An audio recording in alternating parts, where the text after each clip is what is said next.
ओम शांति। सभी भाई बहनों को आज बाबा के मधुर महावाक्य हैं 5/4/24 प्रातः मुरली। ओम शांति। बाप दादा मधुबन।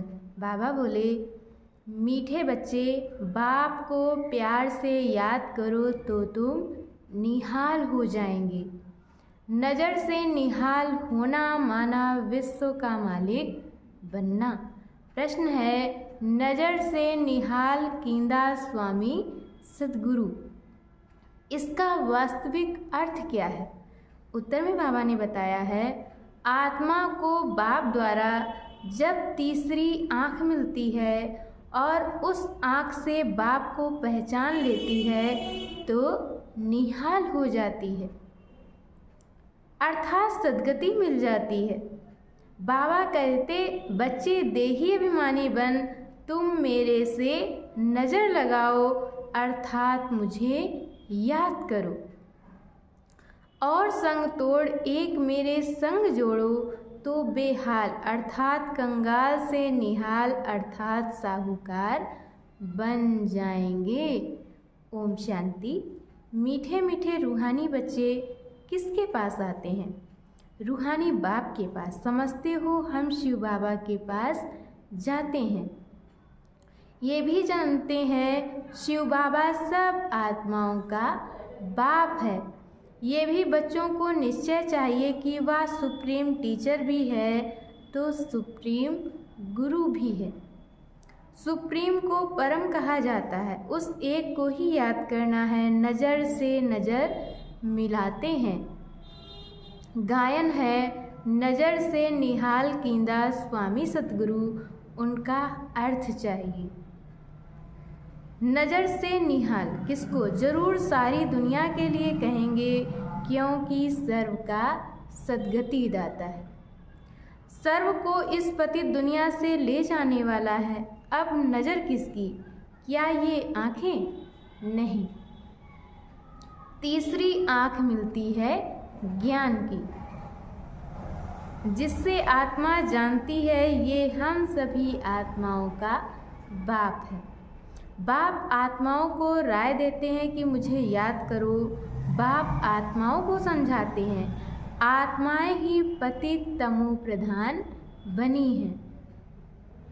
अब ये तुम्हारा 84वां जन्म है। ये नाटक पूरा होता है, पूरा होना भी चाहिए जरूर। हर कल पुरानी दुनिया से नई बनती है, नई सो फिर पुरानी होती है। नाम भी अलग है, नई दुनिया का नाम है सतयुग।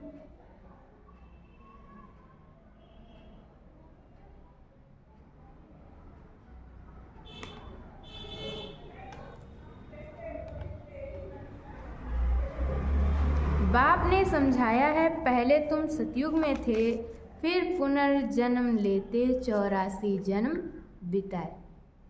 अब तुम्हारी आत्मा तमो प्रधान बन गई है। बाप को याद करेंगे तो निहाल हो जाएंगे। बाप सम्मुख कहते हैं, मुझे याद करो। मैं कौन? परम पिता परमात्मा। बाप कहते हैं, बच्चे देही अभिमानी बनो, देह अभिमानी नहीं बनो। आत्म अभिमानी बन तुम मेरे में नज़र लगाओ तो तुम निहाल हो जाएंगे। बाप को याद करते रहो, इसमें कोई तकलीफ नहीं। आत्मा ही पढ़ती है, पाठ बजाती है, कितनी छोटी है। जब यहाँ आते हैं तो 84 जन्मों का पाठ बजाते हैं, फिर वही पाठ रिपीट करना है। 84 जन्मों का पाठ बजाते आत्मा पतित बन पड़ी है। अब आत्मा में कुछ भी दम नहीं रहा है। अब आत्मा निहाल नहीं, बेहाल अर्थात कंगाल है। फिर निहाल कैसे बने? ये अक्षर भक्ति मार्ग के हैं, जिस पर बाप समझाते हैं। वेद शास्त्र चित्रों आदि पर भी समझाते हैं। तुमने ये चित्र श्रीमत पर बनाए हैं। आसुरी मत पर तो अनेक ढेर के ढेर चित्र बनाए हैं, उनका कोई ऑक्यूपेशन नहीं। यहाँ तो बाप आकर बच्चों को पढ़ाते हैं। भगवान वाच है तो उनकी नॉलेज हो गई। स्टूडेंट जानते हैं ये फलाना टीचर है, यहाँ तुम बच्चे जानते हो कि बेहद का बाप एक ही बार आकर ऐसी वंडरफुल पढ़ाई पढ़ाते हैं। इस पढ़ाई और उस पढ़ाई में रात दिन का फ़र्क है। वह पढ़ाई पढ़ते पढ़ते रात पड़ जाती है, इस पढ़ाई से दिन में चले जाते हैं। वह पढ़ाइयाँ तो जन्म जन्मांतर पढ़ते आए, इसमें तो बाप साफ बतलाते हैं कि आत्मा जब पवित्र होगी तब धारणा होगी। कहते हैं शेरनी का दूध सोने के बर्तन में ही ठहरता है। तुम बच्चे समझते हो अब हम सोने का बर्तन बन रहे हैं। होंगे तो मनुष्य ही मनुष्य, परंतु आत्मा को संपूर्ण पवित्र बनना है। 24 कैरेट था और अभी 9 कैरेट हो गया है। आत्मा की ज्योति जो जगी हुई थी वह अब बुझ गई है। ज्योति जगी हुई और बुझी हुई वालों में भी फर्क है। ज्योति कैसे जगी और पद कैसे पाया ये बाप ही समझाते हैं। बाप कहते हैं मुझे याद करो। जो मुझे अच्छी तरह याद करेंगे मैं भी उनको अच्छी तरह याद करूँगा। ये भी बच्चे जानते हैं नज़र से निहाल करने वाला एक बाप ही स्वामी है। इनकी आत्मा भी निहाल होती है। तुम सब परवाने हो, उनको समा कहते हैं। कोई परवाने सिर्फ पैरी पहनने आते हैं, कोई अच्छी तरह पहचान लेते हैं तो जीते जी मर जाते हैं।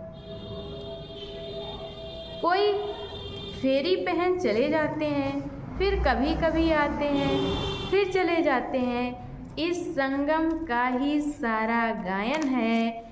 इस समय जो कुछ चलता है उनके ही शास्त्र बनते हैं।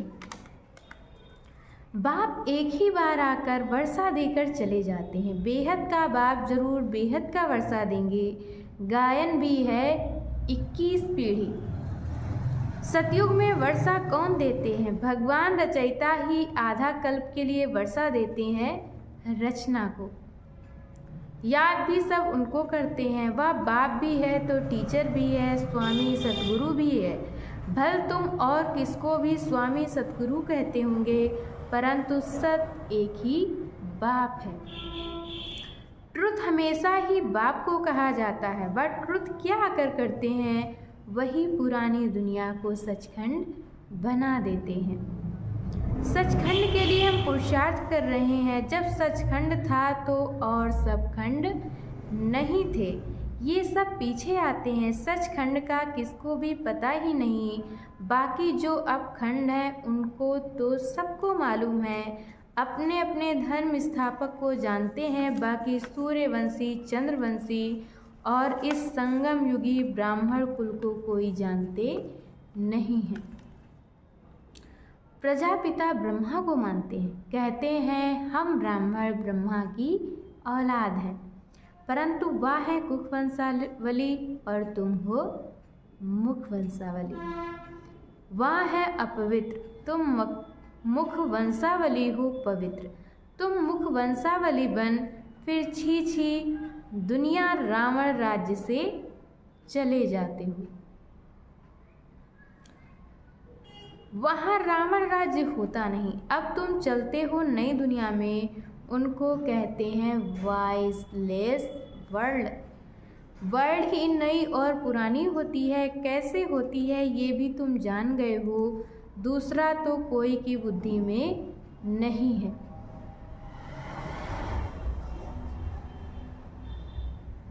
लाखों वर्ष की बात को कोई जान भी ना सके।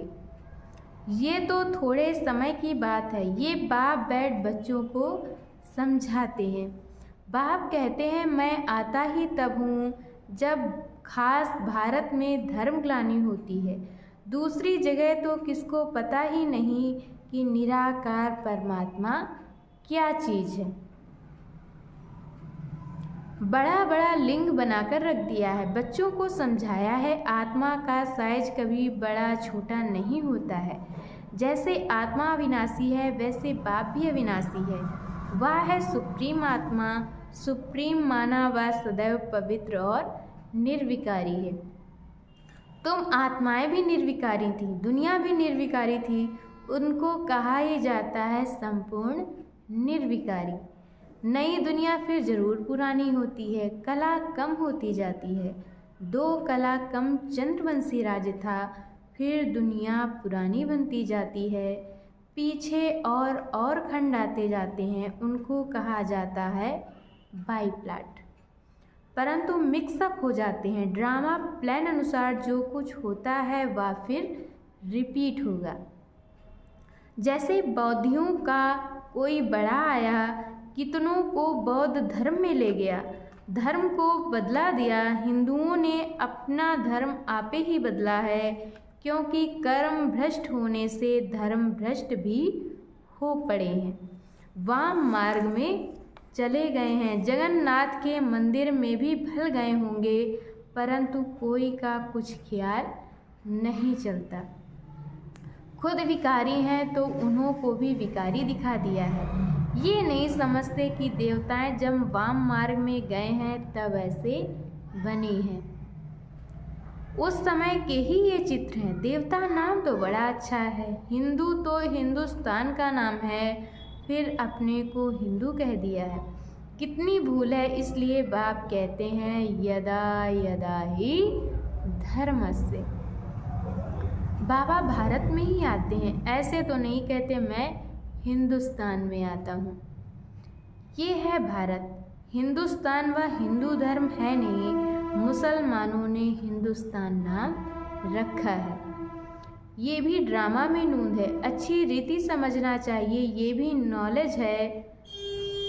पुनर्जन्म लेते लेते वाम मार्ग में आते आते भ्रष्टाचारी बन पड़ते हैं, फिर उन्हों के आगे जाकर कहते हैं आप संपूर्ण निर्विकारी हो।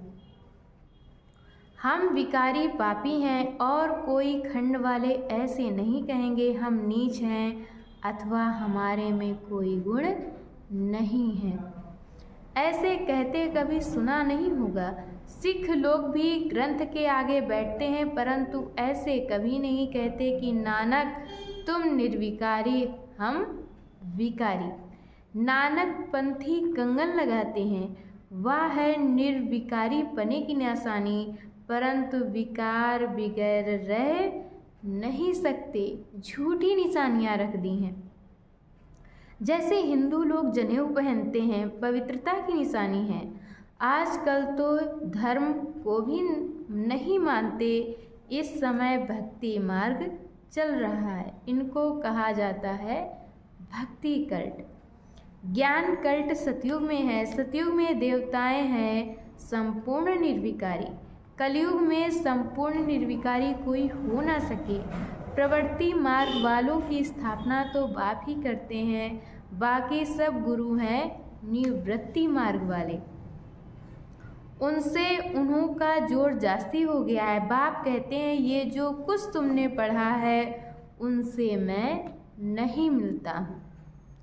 मैं जब आता हूँ तो सबको नज़र से निहाल कर देता हूँ। गायन भी है नज़र से निहाल कींदा स्वामी सतगुरु। यहाँ तुम क्यों आए हो? निहाल बनने, विश्व का मालिक बनने। बाप को याद करो तो निहाल बन जाएंगे। ऐसे कभी कोई नहीं कहेंगे कि ऐसा करने से तुम ये बन जाएंगे। बाप ही कहते हैं तुमको ये बनना है। ये लक्ष्मी नारायण कैसे बने कोई को मालूम नहीं है। तुम बच्चों को बाप सब कुछ बताते हैं। यही 84 जन्म ले पतित बने, फिर तुमको ये बनाने आया हूँ। बाप अपना परिचय भी देते हैं तो नज़र से निहाल भी करते हैं। ये किसके लिए कहते हैं? एक सतगुरु के लिए। वो गुरु लोग तो ढेर हैं और माताएं अबलाएं हैं भोली। तुम सब भी भोलेनाथ के बच्चे हो। शंकर के लिए कहा है आँख खोली तो विनाश हो गया। ये भी पाप हो जाए। बाप कभी ऐसे काम के लिए डायरेक्शन नहीं देते हैं। विनाश तो कोई और चीज़ों से होगा ना। बाप ऐसा डायरेक्शन नहीं देते। ये तो साइंस निकालते रहते हैं। समझते हैं हम अपने कुल का आपे ही विनाश करते हैं, वो भी बांधे हुए हैं छोड़ नहीं सकते। नाम कितना होता है, मून में जाते हैं परंतु फायदा कुछ भी नहीं। मीठे मीठे बच्चे, तुम भी बाप से नज़र लगाओ, अथवा हे आत्मा अपने बाप को याद करो तो निहाल हो जाएंगे। बाबा कहते हैं जो मुझे याद करते हैं, मेरे लिए सर्विस करते हैं, मैं भी उनको याद करता हूँ तो उनको बल मिलता है। तुम यहाँ सब बैठे हो, जो निहाल हो जाएंगे वही राजा बनेंगे। गायन भी है, और संग तोड़ एक संग जोड़ू। एक है निराकार, आत्मा भी निराकार है। बाप कहते हैं मुझे याद करो, तुम खुद कहते हो हे पतित पावन। ये किसको कहा, ब्रह्मा को, विष्णु को, शंकर को? नहीं, पतित पावन तो एक है, वह सदैव पावन ही है। उनको कहा जाता है सर्वशक्तिमान। बाप ही सृष्टि के आदि मध्य अंत की नॉलेज सुनाते हैं और सब शास्त्रों को जानते हैं। वह सन्यासी शास्त्र आदि पढ़कर टाइटल लेते हैं। बाप को तो पहले ही टाइटल मिला हुआ है, उनको पढ़कर थोड़े ही लेना है। अच्छा, मीठे मीठे सिकिलधे बच्चों प्रति माता पिता बाप दादा का याद प्यार और गुड मॉर्निंग। रूहानी बाप की रूहानी बच्चों को नमस्ते। हम रूहानी बच्चों की तरफ से रूहानी माता पिता बाप दादा को याद प्यार नमस्ते, ओम शांति, शुक्रिया बाबा, शुक्रिया। और आज बाबा ने मुरली में धारण करने के लिए मुख्य सार दिया है। पहला पॉइंट, समा पर जीते जी मरने वाला परवाना बनना है, सिर्फ फेरी लगाने वाला नहीं। ईश्वरी पढ़ाई को धारण करने के लिए बुद्धि को संपूर्ण पावन बनाना है। और दूसरा पॉइंट है, और सब संग तोड़ एक बाप के संग में रहना है।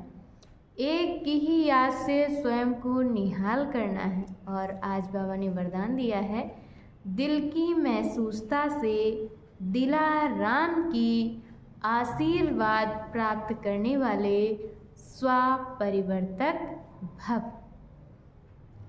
स्व को परिवर्तन करने के लिए दो बातों की महसूसता सच्चे दिल से चाहिए। फर्स्ट, अपनी कमजोरी की महसूसता। सेकंड, जो परिस्थिति व व्यक्ति निमित्त बनते हैं उनकी इच्छा और उनके मन की भावना की महसूसता। परिस्थिति के पेपर के कारण को जान स्वयं को पास होने के श्रेष्ठ स्वरूप की महसूसता हो कि स्व स्थिति श्रेष्ठ है।